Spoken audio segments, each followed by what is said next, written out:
In this video, I will be talking about the genetics in cats. In this cat right here, she is a calico, and almost every calico cat is a female. And very few males are calicos, and they will only be a calico if they have an XXY chromosome, which is very rare and is a mutation. In this cat, this calico, and almost any male yellow cat mated with a female cat of any color will result in a calico, one or two in a litter.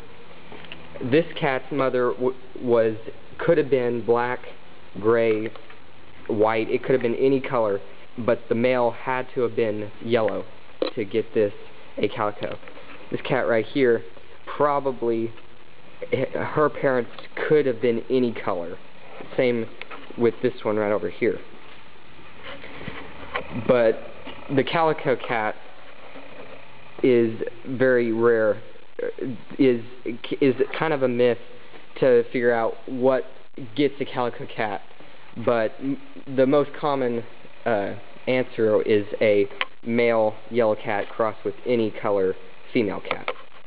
And the next couple videos I'm doing the dog's genetics, and this one over here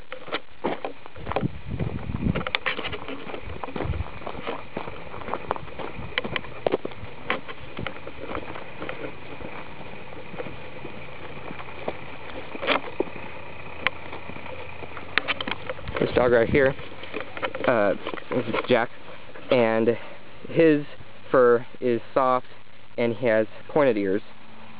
So his parents had one of them or two had pointed ears, heterozygous or homozygous, and their fur was one of them or both of them had soft fur, and their colors is the same deal.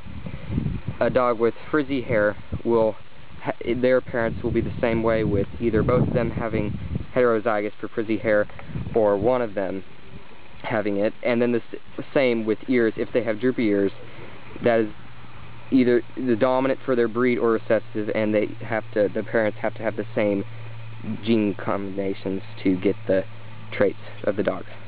Next I will talk about chickens.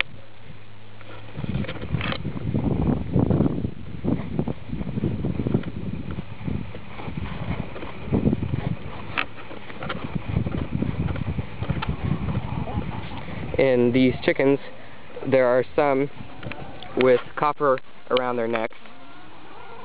There's this one right here. This one has copper around her neck, and some others might only have black around their neck. And the copper is the dominant of this breed, and the black is the recessive. And most of them have the copper around the necks, but the ones that have only black have the recessive gene. And the rooster, all these have straight combs, including the roosters, and none of them are rose combs, so the straight comb is the dominant trait for this breed of chicken. And same with the feathers on their feet is dominant for this breed of chicken. So if they don't have the feathers, it will be the recessive trait. And that is all there is pretty much to genetics on chickens.